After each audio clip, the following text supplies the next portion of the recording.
आदिपुरुष के मेकर्स की मुश्किलें लगातार बढ़ती जा रही हैं। अपने डायलॉग्स और फिल्म के पिक्चराइजेशन को लेकर पिछले काफी दिनों से फिल्म आदिपुरुष निशाने पर है। सियासत से लेकर आम लोग इस फिल्म को लेकर तरह तरह की जो बातें हैं वो कर रहे हैं। कई जो बातें हैं वो निकलकर सामने आ रही है, लेकिन जिस तरीके से अब इलाहाबाद हाई कोर्ट की लखनऊ बेंच की ओर से साफ तौर पर यह कहा गया है कि फिल्म में जिस तरीके से महाकाव्य जो किसी भी धर्म के हो सकते हैं, चाहे वो गीता, कुरान, बाइबल या गुरु ग्रंथ साहिब की बात हो, ये साफ तौर पर हाई कोर्ट की ओर से कहा गया है कि कम से कम इन महाकाव्यों को तो छोड़ देना चाहिए। बाकी जो आप कर रहे हैं सो कर रहे हैं, क्योंकि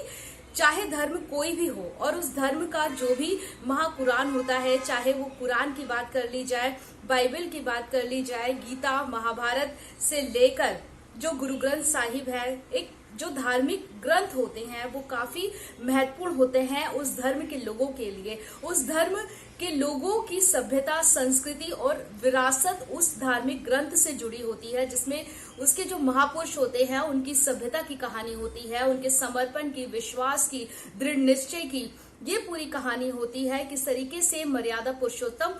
राम की ओर से एक जो पूरी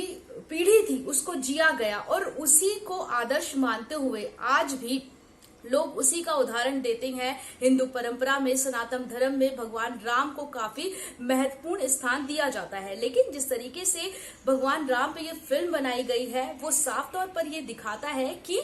किस तरीके से भावनाओं को ताक पर रखा गया, संस्कृति को ताक पर रखा गया और लाख बयानबाजी के बावजूद भी, चर्चाओं के बाद भी फिल्म में बदलने के नाम पर कुछ भी नहीं बदला गया और खाना पूर्ति की गई। क्योंकि जब फिल्म की टीजर सामने आया था तभी लखनऊ बेंच की ओर से साफ तौर पर यह कहा गया था कि टीजर को लेकर जो सेंसर बोर्ड है उसकी ओर से जो कदम उठाने चाहिए थे वो कदम नहीं उठाए गए, क्योंकि टीजर में ही उस तरीके के तथ्य थे जिसको लेकर याचिकाकर्ता हाईकोर्ट गए थे और हाईकोर्ट की ओर से साफ तौर पर नोटिस दिया गया था सेंसर बोर्ड को कि इस पे कार्रवाई होनी चाहिए। क्योंकि सेंसर बोर्ड का ये काम होता है कि जब भी कोई फिल्म बनती है उसमें क्या दृश्य दिखाया जाना चाहिए, समाज में क्या नहीं दिखाया जाना चाहिए, उसको लेकर सेंसर बोर्ड की जो कैंची है वो कई फिल्मों पर चल चुकी है। लेकिन आदिपुरुष को लेकर जब उसका टीजर रिलीज होता है उस समय भी काफी विवाद होता है, लेकिन ये कह दिया जाता है कि फिल्म को आगे 6 महीनों के लिए बढ़ा दिया गया है ताकि उसमें और चेंजेस कर दिए जाएंगे।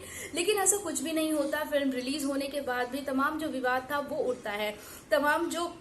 सियासी पार्टियां हैं, चाहे कांग्रेस, बीजेपी की बात कर ली जाए, सब अपने अपने तथ्य सामने रखते हैं। लेकिन उसके बावजूद भी फिल्म को लेकर जो कार्रवाई होनी चाहिए थी वो अभी तक शायद नहीं हो पाई है, जिसको लेकर अब लखनऊ बेंच की ओर से इस तरीके का जो रुख है वो साफ कर दिया गया है। फिलहाल अब देखना ये होगा कि फिल्म जो पर्दे पर लगाई भी गई है उसने करोड़ों का बिजनेस भी किया है, क्या वाकई है वो बिजनेस अब कामयाब रह पाएगा, या अब फिल्म में जो बदलने के लिए चीजें कही गई हैं, डायलॉग्स बदलने के लिए गए हैं, पिक्चराइजेशन बदलने के लिए कहा गया है। क्योंकि फिल्म में भगवान राम को जूते पहनकर दिखाया गया है, खड़ाऊ की जगह पर कई जो ऐसी चीजें हैं जो प्राचीन सभ्यता में नहीं होती थी वो दिखाई गई है। हनुमान जी जैकेट पहनते हैं, अभद्र भाषा का इस्तेमाल किया गया है, रावण को चमगादड़ का मांस खाते हुए दिखाया गया है। ये सभी जो चीजें हैं ये अभी तक धार्मिक ग्रंथ में शायद ही हमने पढ़ा था, लेकिन